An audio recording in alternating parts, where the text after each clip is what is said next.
In 1992, the New Zealand National Maritime Museum commenced the building of a scow called Ashby. Scows are a type of shallow draft cargo vessel which plied the coastal waters of New Zealand from the mid-19th century to the mid-20th century.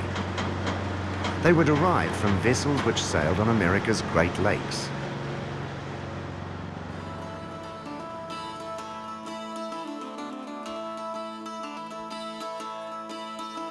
Come all me boys and listen, and a song I'll sing to you. It's all about the Bigler and of her jolly crew. In Milwaukee last October I had chance to get a sight on the schooner called the Bigler belonging to Detroit. It was on a Sunday morning about the hour of 10. The Robert Emmett towed us out into Lake Michigan. We set sail where she left us in the middle of the fleet, and the wind being from the south, though we had to give her sheet. But the wind chopped from south, southwest and blew both fresh and strong, and gently through Lake Michigan the Bigler she rolled on. And far beyond her foaming bow the flashing waves did fling, with every inch of canvas set her course was wing and wing. But the wind that came ahead before we reached the Manitous, $3.50 a day just suited the Bigler's crew. From there into the Beavers we steered her full and by, and we kept her to the wind, me boys, close as she would lie. And let's watch her, catch her, jump up in her jibber-joo, give her sheet and let her slide, the boys will push her through. You ought to see us howling as the wind... She's a deck scow, and she's based on the deck scows that worked around Auckland. She's neither the smallest, but by no means the biggest either. They ranged from very small scows of about 45 to 50 feet up to mammoth size. I mean, 80 odd feet was common for a schooner or ketch rig scow, but of course there were the three-masted scows too, like the Zingaro that would go right across to California with timber. And scows would work across the Tasman as well. But she's really very typical of the deck scows that work the Hauraki Gulf. We made Skilligalee and Wobbleshanks the entrance to the straits. We might have passed the fleet had they hoped to and wait, but we drove them all before us, the prettiest you ever saw, clear out into Lake Huron through the Straits of Mackinac. For the sweepstakes she took 8 in tow, and all of us fore and aft. She towed us down through Lake St. Clair and set us on the flats. Jane Gifford is one of New Zealand's last surviving scows. Built in 1908, she was last sailed on Auckland's Manukau Harbour.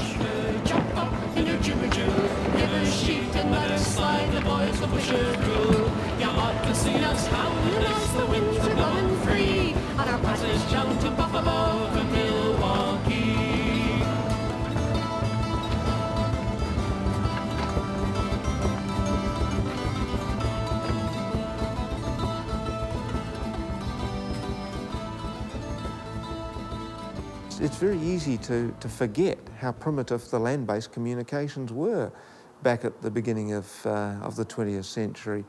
Many of the places that we get to now by motorway, and if not by motorway, by broad tar-sealed roads, simply had no roading in there at all.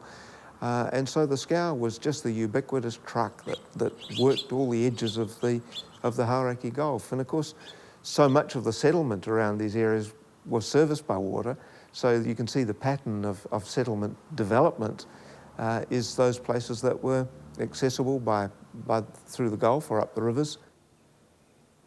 There were essentially two kinds: the hold scow, which had a very limited hold capacity, and the deck scows, which took all their cargo, timber, sand, bricks and building materials, all that sort of stuff on deck. The deck scows were actually the stronger scows, and in some ways also had the better load carrying capacity. So that's what she is, and the design really only includes a couple of features that you wouldn't have found on the early scows. She has a couple of little hatch devices at the forward end, which contain toilets, which we had to have for carrying passengers on board. On the old scows, they were generally freestanding little dunnies that were just strapped down on deck. and they could be offloaded and unloaded, but that wasn't really appropriate for a charter passenger. When we were working on the concept for the Maritime Museum down on Hobson Wharf, a site that was out over the water and in fact had all the berthage associated with it, it was clear that to tell the story of coastal shipping in the northern region in New Zealand and in Auckland in particular, scows had to come into the story somewhere. And so I quickly formed this ambition to have a scow. It wasn't immediately clear to me whether we were going to be able to achieve that on the water or whether it might have to be a scow inside the museum. The reason why that wasn't clear was there are not all that many scows left. Most of them are in poor condition, and to be on the water and to be useful on the water with all the high maintenance costs and so on associated with it, clearly the vessel would have to be in survey and earn its keep. And I was at a wedding and talking to Alan Gibbs, who I'd known for some time. He'd been a patron and supporter of the art gallery during my time there. And we were talking about the Maritime Museum concept because Alan has a great fondness for the sea as well. And I talked to him about the scow, and at a certain moment in the conversation he said, "That's what I want to do. I want to support you with the scow." And so we quickly said, well, we want the scow to be a sailing vessel. We want to have an active scow out on the Waitemata Harbour again and out on the Hauraki Gulf. And so very quickly Alan's enthusiasm grew. We flew in his helicopter around the northern part of the country, and we literally visited all the scows that were there to be visited. Then we flew on down to the South Island, to Marlborough Sounds. We encountered one that was a mussel farm, the parent vessel of a mussel farm in the Marlborough Sounds. There's the Elma up in the Hokianga. She was a composite vessel with a steel frame and timber planking. Then I've forgotten the name of the vessel that was down in Balclutha, but she was a liveaboard home for a couple down there. Then there's the scow that plied the Blenheim Wellington Cook Strait trade for a long time. She's now at the Echo. She's now a yacht club up on blocks in Picton. But there aren't too many of them left.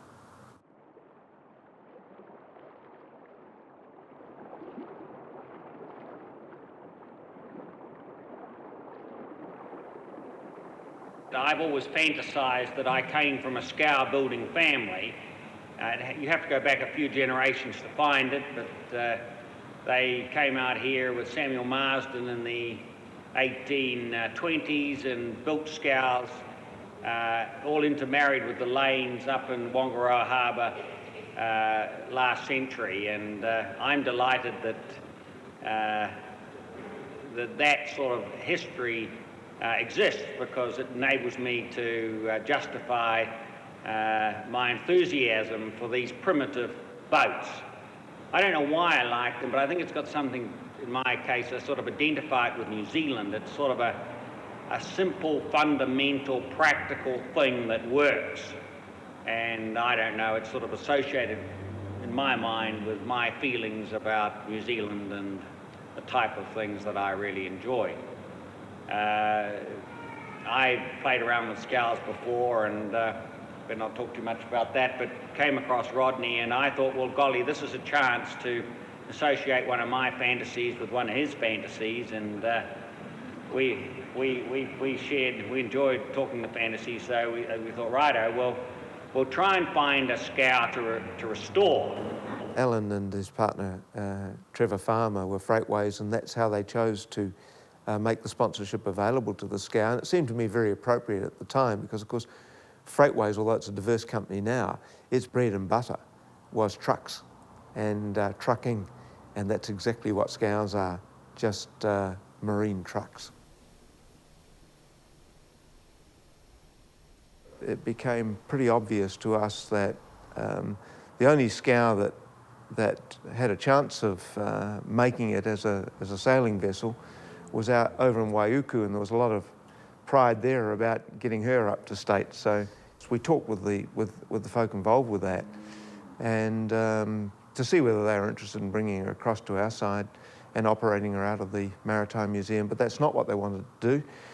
So Alan and I agreed we'd build one, and that was easily said, and you know, when you've made that decision, then the reality of it starts to come home. All sorts of things like, well, how? And where do you get a design for a scow from? And you know, can you get a scow into modern survey? So we started to work on the prospect. We, of course, had amazing advice from Cliff Hawkins, who really was the most knowledgeable person on scows. He wasn't a scowman himself, but he had actually been to sea on the scows, and he'd photographed them extensively and produced drawings of them and built models of them, and there wasn't much of anything about scows that Cliff didn't know.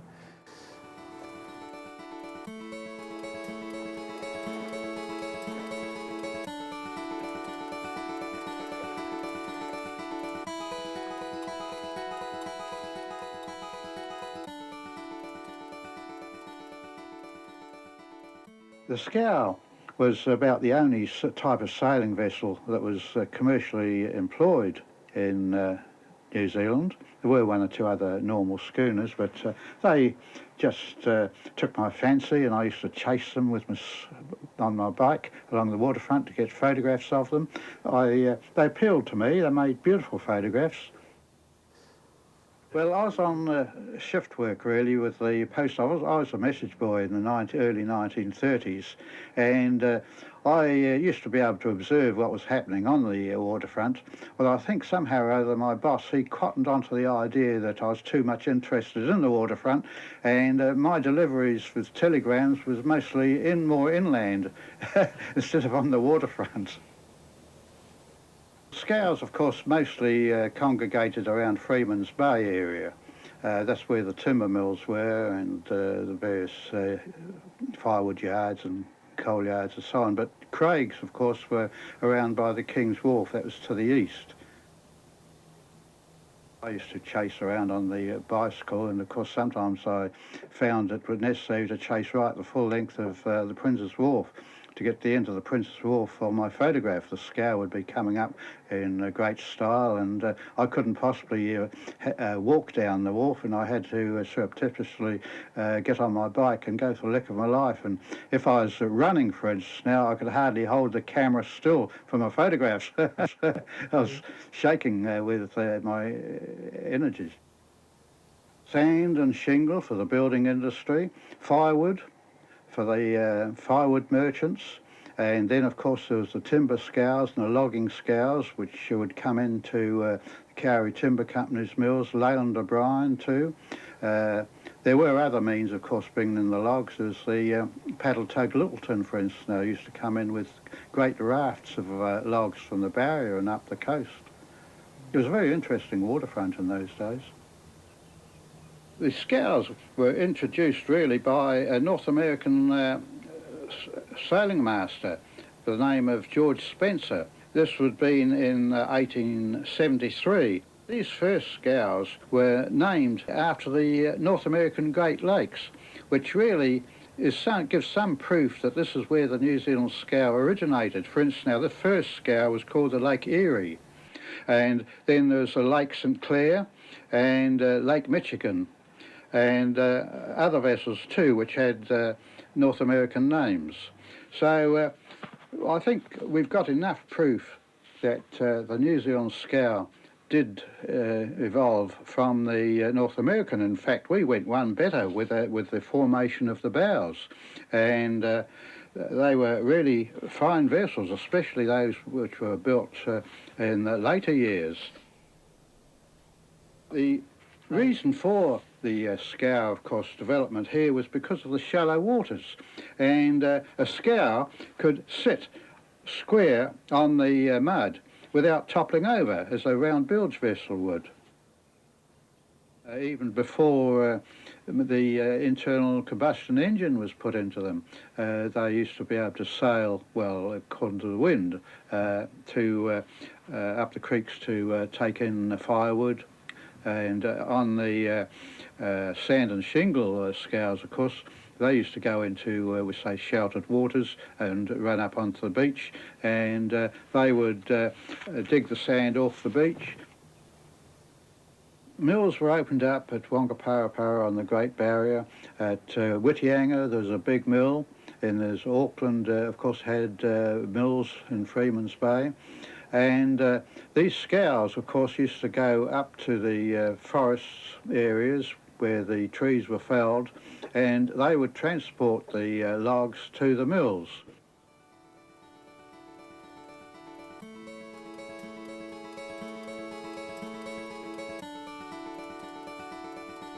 Well, the Jane Gifford, of course, she was named after the vessel that brought the first immigrants into Auckland. That was in 1842.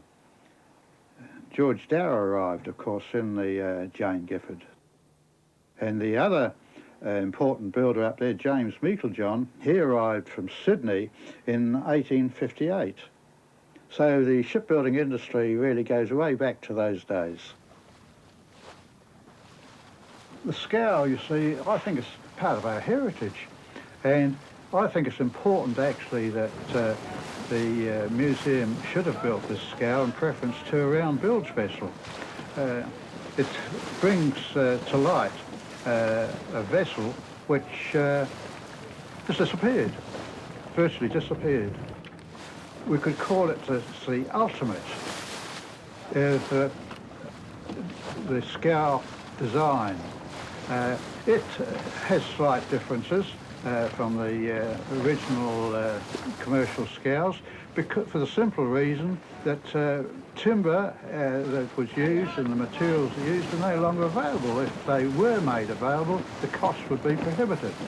But I think that the Auckland Maritime Museum scow is the peak of, we say, the professional skill in scow building.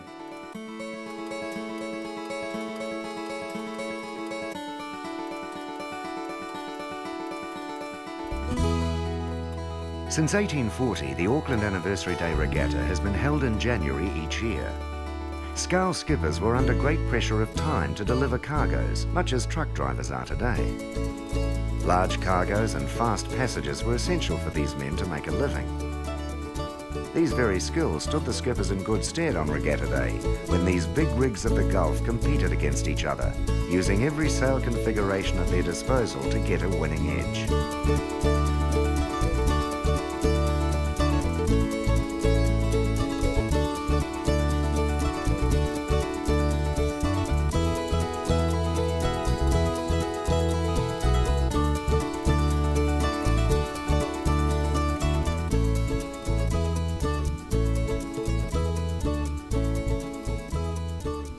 So Cliff was our advisor, and we got good marine architectural, naval architectural input, so that we went about it properly. We had drawings properly drafted by a naval architect, and of course we went straight into conversation with Ministry of Transport about survey requirements, because there was no point in spending a lot of money on this vessel if we couldn't get her into survey. Alan and Trevor put $250,000 into the project, and that was it. That was the sum total of what they're going to put in, and the brief to us was, we'll build the scow for that, and if there are any cost overruns, that's your problem, not ours. And there was a small cost overrun, but it was very small, and I think that in retrospect the project was achieved remarkably cheaply. Of course, at the time we were building, we were fortunate in that there was great unemployment for boat builders, and the government had its PEP schemes operating, and we were able, with pretty massive government subsidies, to have a whole team of boat builders working at the yard we had in Halsey Street.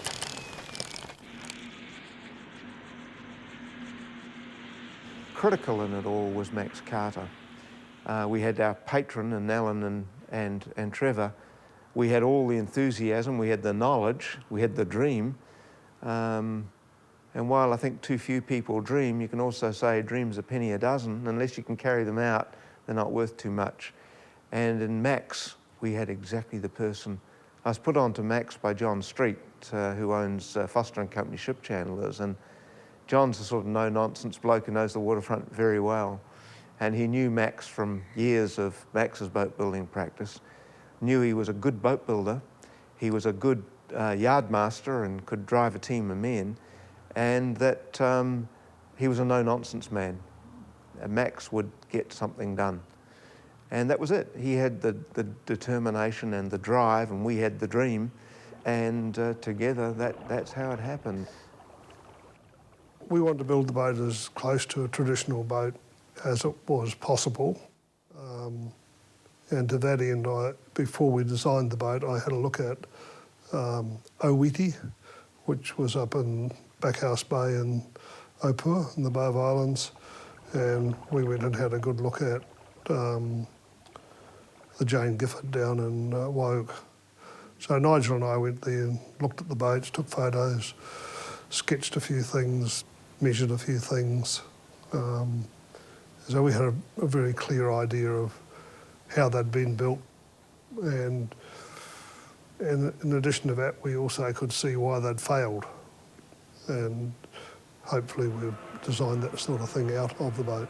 Primary problem with the old Scows had been that cowrie is relatively soft, and as the bolts crushed down with the working of the ship, it just got more and more loose.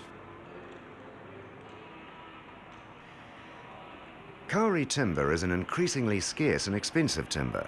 This and the problem with the timber's softness led to the use of an alternative. We sourced blackbutt, a plantation-grown eucalypt, from the Lane timber yard up in Totara North, and that could be kiln-dried, and a wonderful timber it was too. It was quite stable, very heavy timber, and very dense, and of course a hardwood. At the outset, we gave the Maritime Museum a number of options of various timbers that were deemed to be suitable for construction of the scow. And one of those was blackbutt, or Eucalyptus pilularis, an Australian tree, as most eucalypts are. And there is not a huge resource, but a reasonable amount of it grown in this area. It's a very frost-tender tree and doesn't grow much south of Auckland. I had other timbers sort of in mind that would have been suitable, but it was one that they took, and I feel that the choice, let's see what time brings, but I think that the choice, may be vindicated. It's certainly a very strong timber. It has the qualities, I believe, that will make it a good marine use material. And there are certain things that are significant in a boat building timber. First of all, it's got to be reasonably strong. It doesn't have to be super duper strong, but it's got to be reasonably strong, especially in a traditionally built boat, which isn't glued together. It's just held together by spikes, nails, fastenings, bolts, that type of thing. Secondly, it yields a reasonable amount of clear board. Of course, it's important that there aren't knots and other defects in the planking timber especially that would let water through the board, or shakes or cracks or anything like that.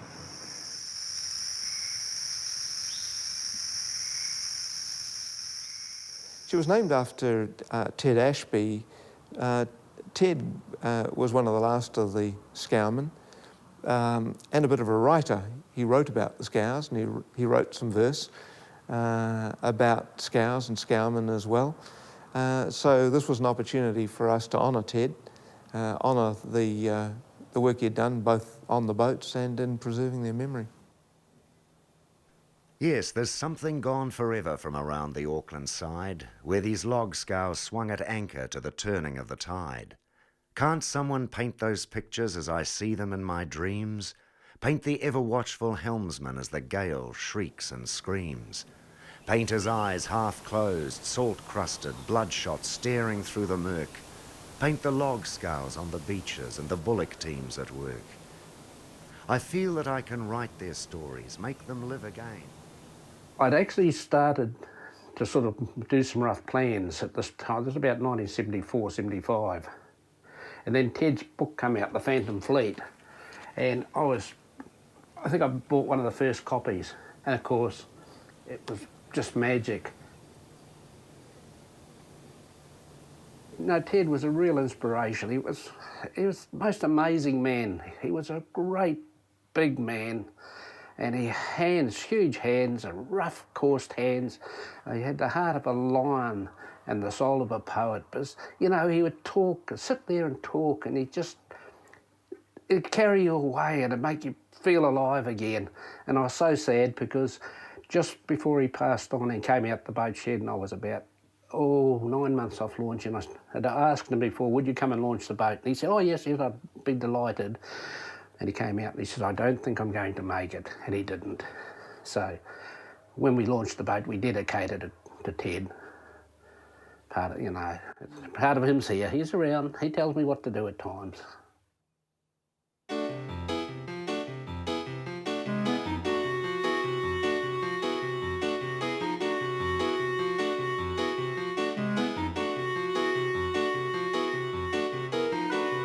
The Ted Ashby is a solid partition scow. In this type of scow, the main body of the hull is divided longitudinally by partitions which run the length of the vessel.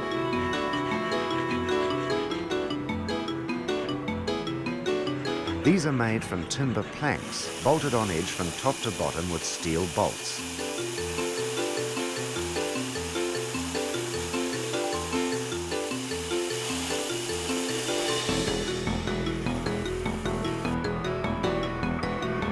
As much of the construction as possible was done in prefabricated components. The stem, partitions, centre case and centre board were all assembled on the workshop floor and then fitted to form the hull of the vessel.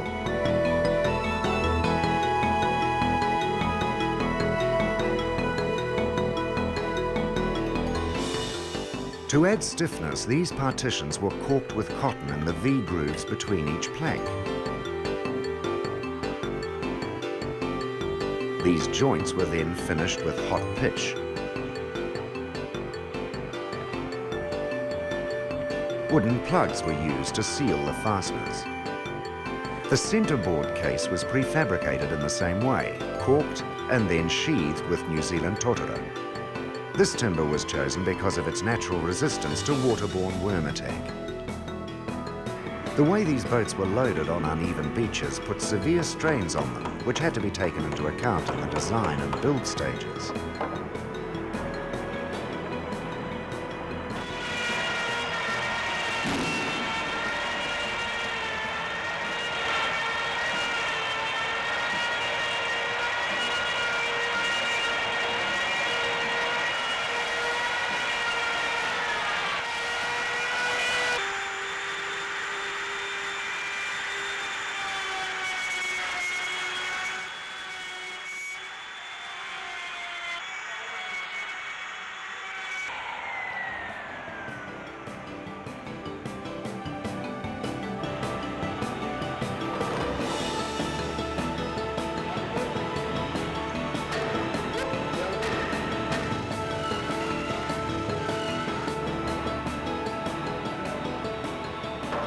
The hull components were set up horizontally by using a water level. Just give it a fraction more, Wayne. We're up half and then come up about that much, so about 7, 8 mils. But at least we know at the moment it's apparent. You're able to put it up. The scow was totally mechanically fastened. There were no glued structural fixings, and the vessel was put together entirely with galvanized bolts and long steel spikes. This partition construction made for an enormously strong vessel, capable of carrying large and heavy deck loads while withstanding the extreme conditions of the open sea.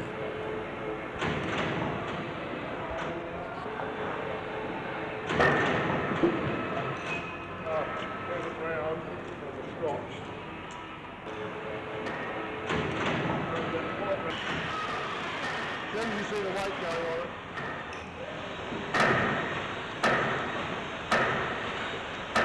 The way it's dropped. Right, this time it might be right now. So we've got to pull him around a bit more. Still quite not like that.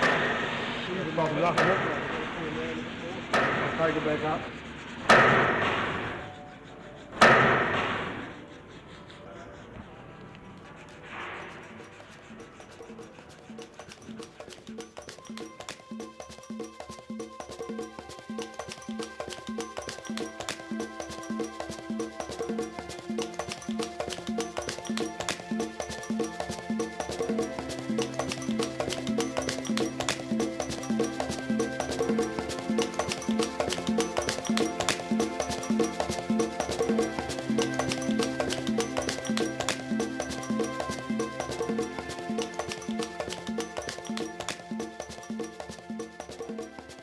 The sails were made by Tony and Ross Harold, and we weren't going to have any modern sailcloth on board this vessel.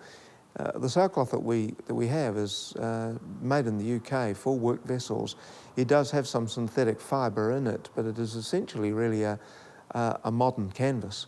And so the sails were going to handle in the same way as traditional sails, and they were going to age, gather the same staining and colour and so on as old sails. So even in the making of those sails, there was a bit of old sail making practice to be learned. The Harolds were lucky in that their dad, who'd worked on those sort of sails, had served his time as an apprentice sailmaker working on just those sorts of sails, was still around, and he came into the loft and helped with the making of the sails.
You're bringing the canvas in, you take the needle ahead, like that, see?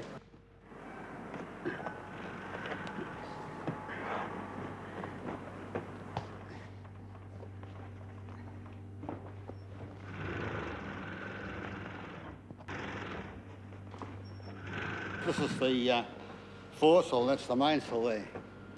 I've got to go back through the thing again. There's two topsails, main and foresail. Inner jib, outer jib and staysail. It's pretty hard working on those sails when they're full of salt. They get very, very hard, The boats that used to sail in the hot climates, they used to have cotton sails because they didn't get so wet, and cotton's a bit lighter, but it's not as strong as the flax. Flax was used in the big sailing ships, the great big boats with the square yards on them. It's cotton and terylene. It's a mixture, and it's got very, very hard in the winter. The cotton absorbs the moisture, and for some reason or other, it's become very, very hard. Better to make these sails in the summertime, really. All these sails that are made out of this sort of material, because the material absorbs the moisture. I should say they'd get close to 20 years out of these if they look after them properly. Well, I've done the outer jib, the inner jib, and the two topsails, and this is the mainsail I'm doing at the moment. And these sails, they're made out of heavy canvas because the spars are very heavy. And the reason for it is that, if these boats are running wing and wing, running downwind with one out, one like that, and they happen to take a jibe or something like that, the things have got to be very strong to take the weight of everything. That's why the material has got to be heavy. This style of sail making, I would say, would have been going on for over 130 years. It goes right back to really in England, and the big sail making lofts in England was Ratsey Lapthorne. They had a place at Scows and Gosport, and they used to make all the real flash sails and sails that were, you know, needed to be performed, they were made there.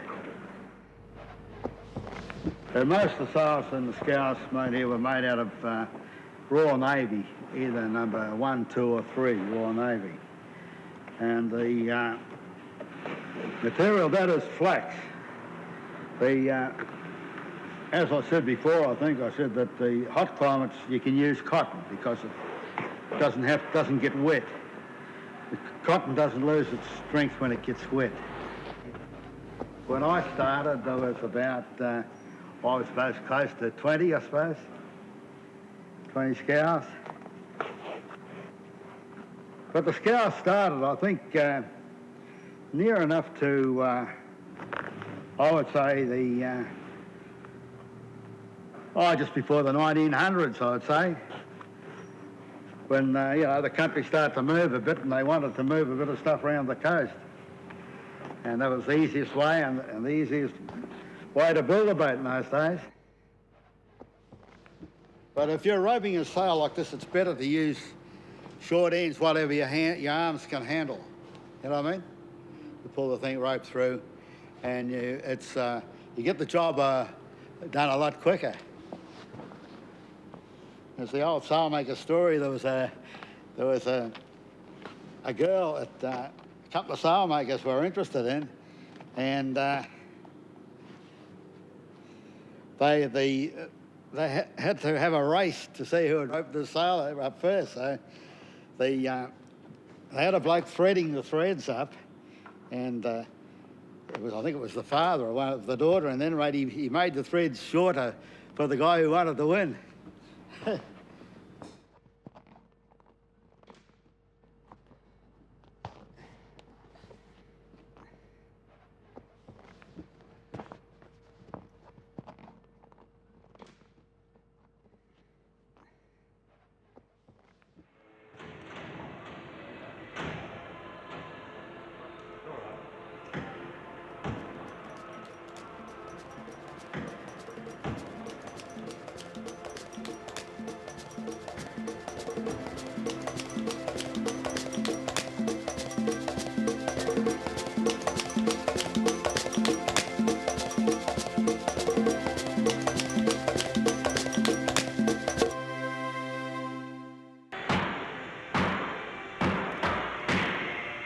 The planking on Ted Ashby is black butt timber, which was fixed to the framing using galvanised steel nails or spikes and bolts.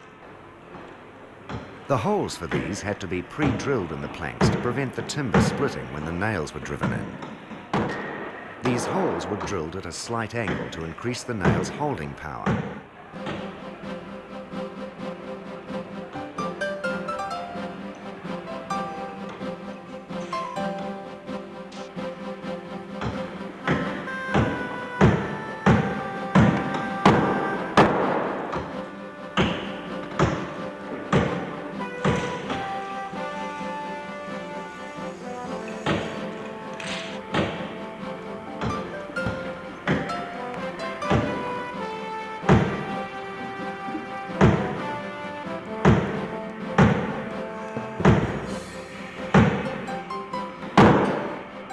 Once nailed to the partitions, the planks had to be caulked.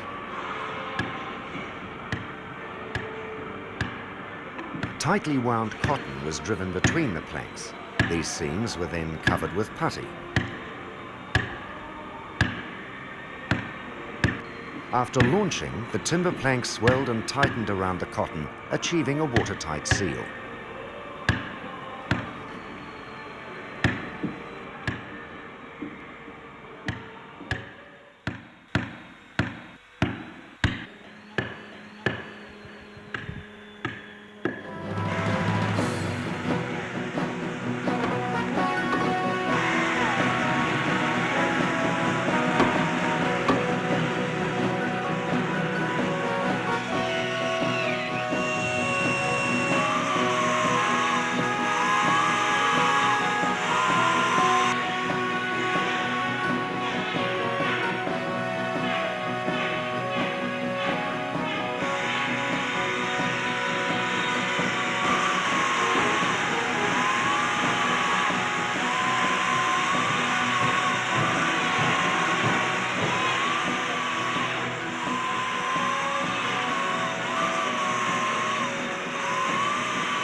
The sheathing of the bottom of the vessel involved first applying a tarred felt over the timber planking. Next, a plaster of lime and oil was applied. Traditionally, whale oil would have been used, but in Ted Ashby's case, horse oil was the substitute.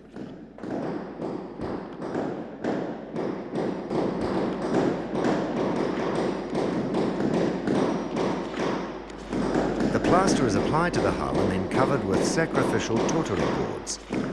This sandwich of materials forms a hard layer which will resist waterborne worm attack.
I can't hear myself bloody think with that noise.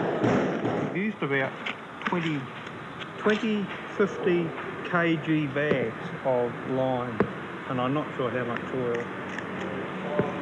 So there's quite a weight in actual fact being put in, total weight being put into the bottom of the boat. It dries out and creates like a concrete layer. That's what it's doing, that the worm won't eat through. Nothing more than a layer of protection against the worm and gribble that you see on the wharves, on the posts. You can see they've eaten into the posts. Well, it's the same. It's a little gribble come worm that eats into the timber.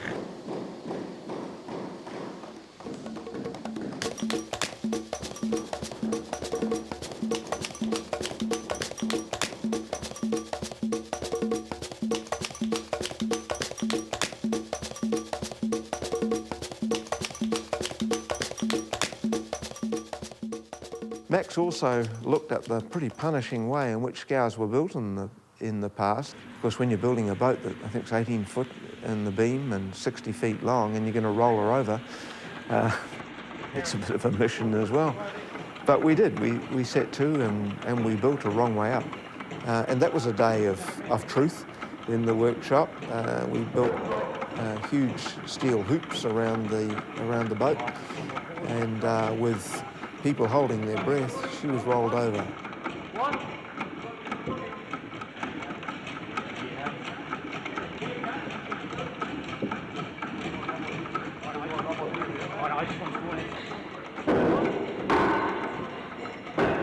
Many older scows were built on beaches upside down to the hull and deck beam stage.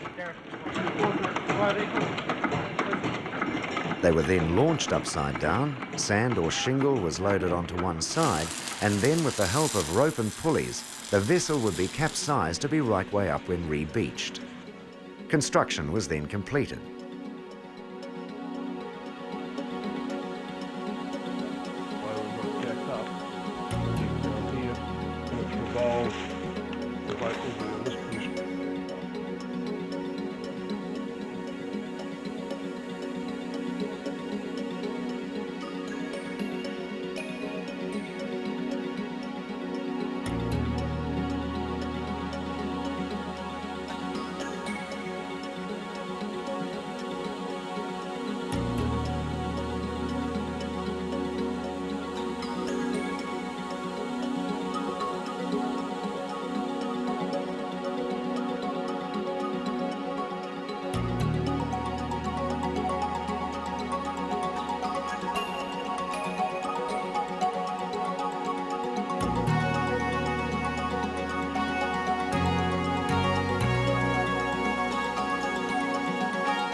then of course the work continued on the top side.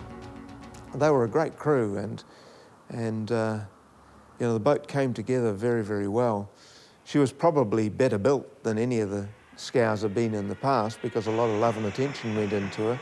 In fact, the further on the building went, I guess in a way, the more careful the boat building got.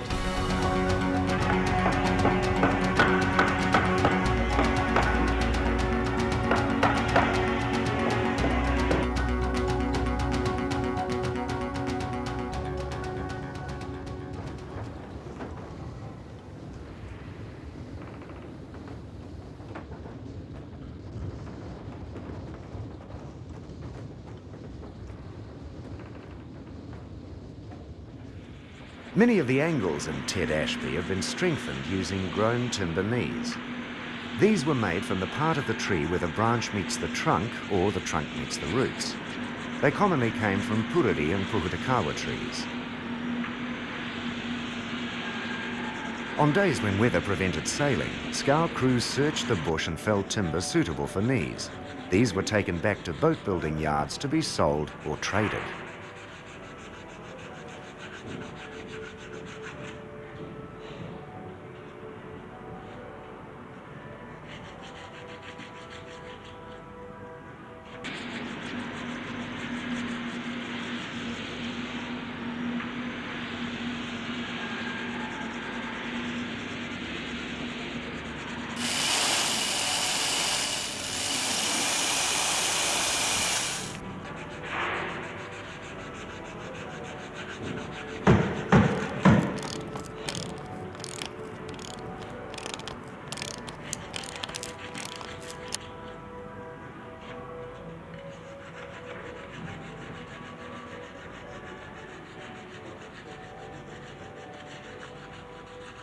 This was a scow that was to be a sailing vessel as well as a motor vessel.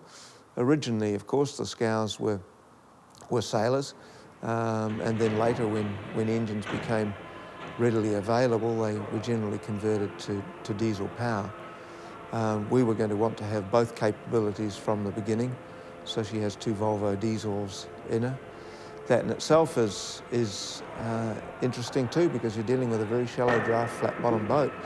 The engines are going to have to sit right down into the bottom of the boat. The drive shafts are going to go out horizontally, and the props haven't got very much water to bite in at the back of the boat. So there was a lot of learning to be done in all of this. Ministry of Transport required us to demonstrate that the vessel could meet the self-righting requirements for survey, and we had to model that with engineered calculations.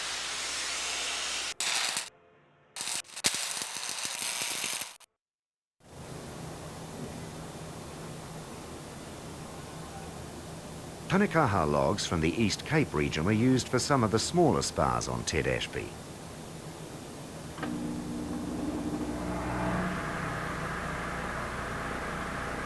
The timber was first cut square, and then the corners were planed to create 8 sides. These were then planed again to create a round profile.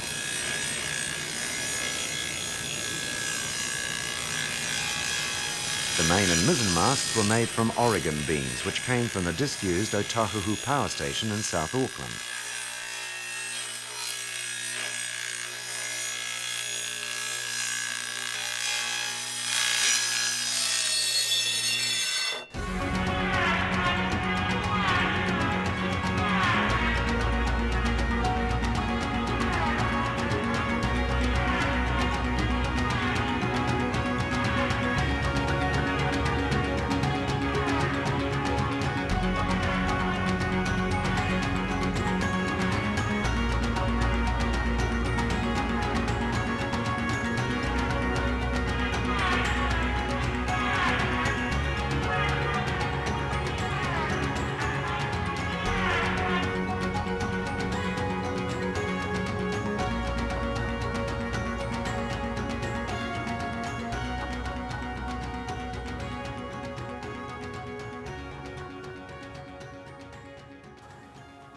Yeah, there were 1 or 2 old boat builders that came by. They were too old at this stage in their lives to want to work on it or be capable of working on it.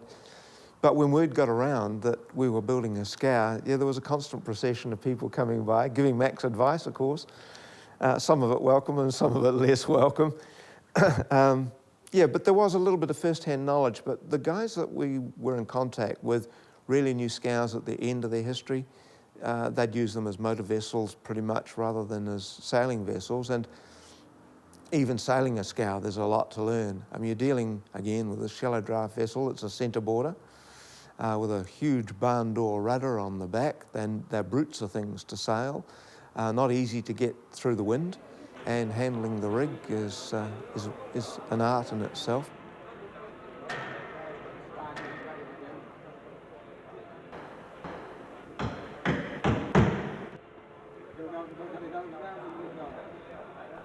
Many different skills were used in the construction of Ted Ashby. Rigging techniques have changed dramatically both in configuration and materials. With new and exotic materials being introduced to boat building, traditional knowledge is being lost. The construction of the Ted Ashby revived many of these valuable skills.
The centreboard is a blade that's lowered while the scow is sailing to increase lateral resistance in the water.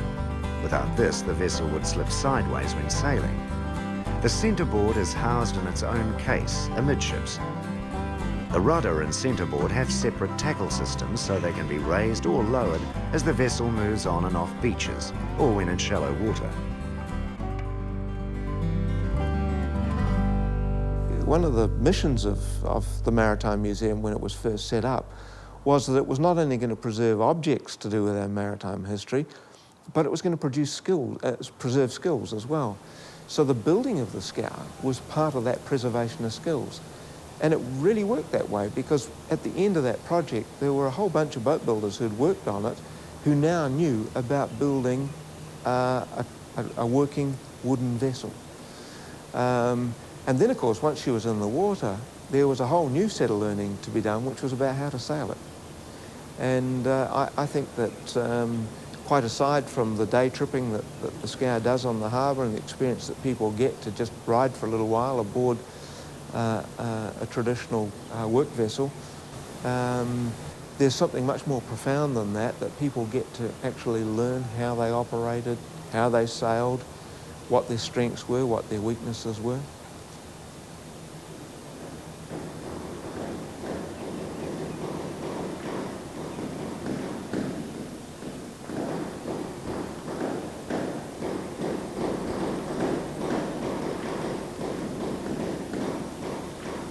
In the workshop alongside Ted Ashby, restoration work proceeded on many other exhibits, such as historic dinghies and yachts. These were also completed in time for the opening of the Maritime Museum in 1993.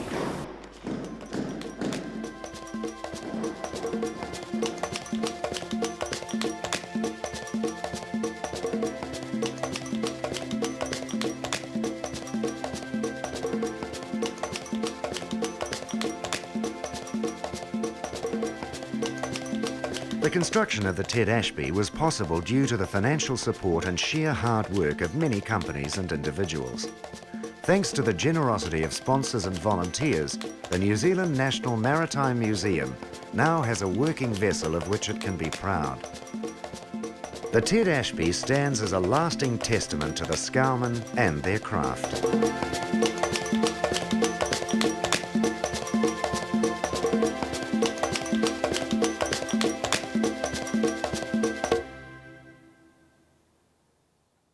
The scow is interesting because the scows do occur outside of Auckland, but not very often. They're very much an Auckland phenomenon. And the only other places in the world where scows occurred in any number were San Francisco Bay, and they have their origins on the Great Lakes. They went from the Great Lakes to San Francisco, and that kind of origin and derivation is pretty clear. And you ask yourself, why did they come from San Francisco to Auckland? And I think the answer to that is that in the late 19th century, California and New Zealand were much more closely connected than you think. You just have to think about some of the style of our housing. And of course the goldfields of Alaska and of California, and the goldfields in Victoria and Australia, and the goldfields in Otago were the same people moving around. So there was a lot of trade, a lot of movement of people backwards and forwards. And so that's the connection. And the first scow builders, the Meiklejohn family, for instance, from up at Lee, they came to New Zealand from San Francisco.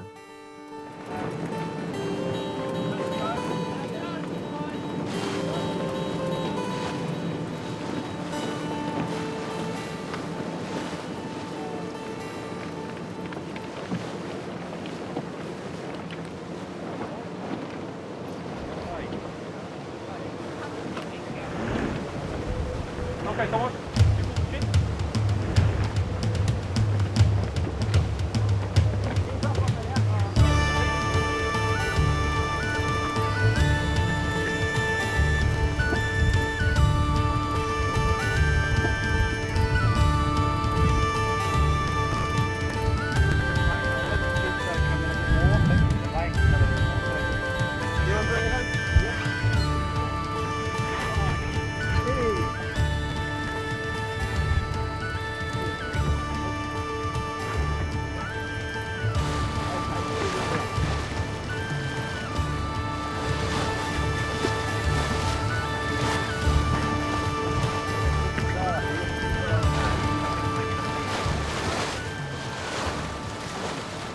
In 2001, the Jane Gifford was laid up to undergo restoration.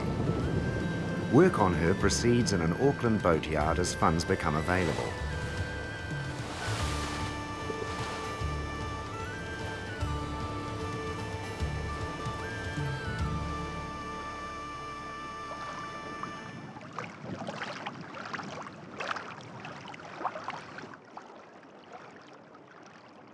The waters around Auckland are pretty sheltered.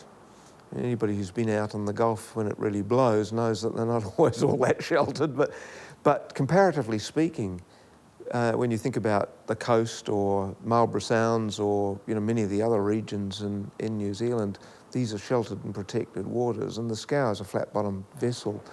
Obviously it's going to go better in sheltered waters than it is when there's a big sea standing up. The scow is going to be a really excellent vessel for taking people on short duration trips around the harbour, because there's no complication of below decks area, although there is a little cabin where people can shelter. And so everybody's up on deck and able to see the sights. Of course, it's a vessel that's much less useful for taking people on longer voyages, because apart from that little cabin, you're exposed to the elements. But it was a simple boat and suitable for those purposes. I'm very pleased at the end of the day that the scow that we were able to achieve for the museum was one that could be in the water and working, rather than a decaying remnant of an older vessel inside the museum, because there's much more life.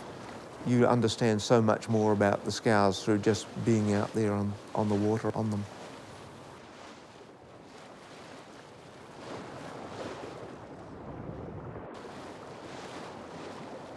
I can't say why it is that scows create a passion, and maybe it's a passion that for a lot of people is a bit more wide-ranging. It's about shallow draft vessels. They interest me too. The Americans call it thin water sailing.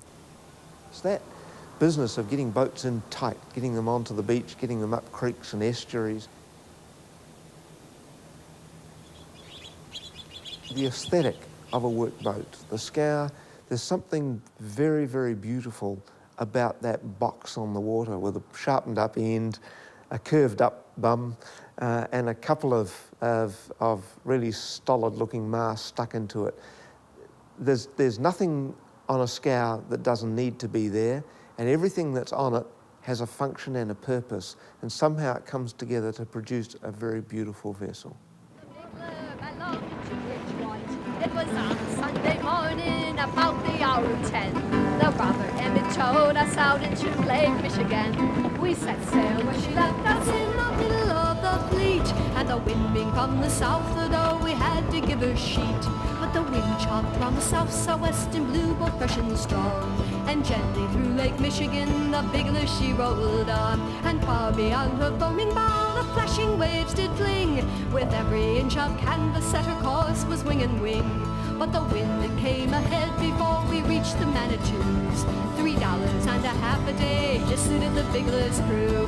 From there into the Beavers we steered her full and by, and we kept her to the wind, me boys, as close as she would lie. And let's watch her, catch her, jump up in her jibber-joo, give her sheet and let her slide, the boys will push her through. You ought to see us howling as the wind was blowing free on our passage down to Buffalo from Milwaukee.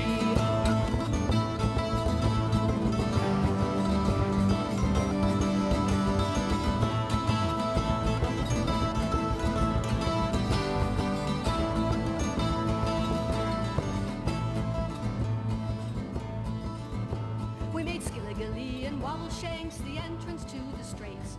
We might have passed the fleet had they hoped to.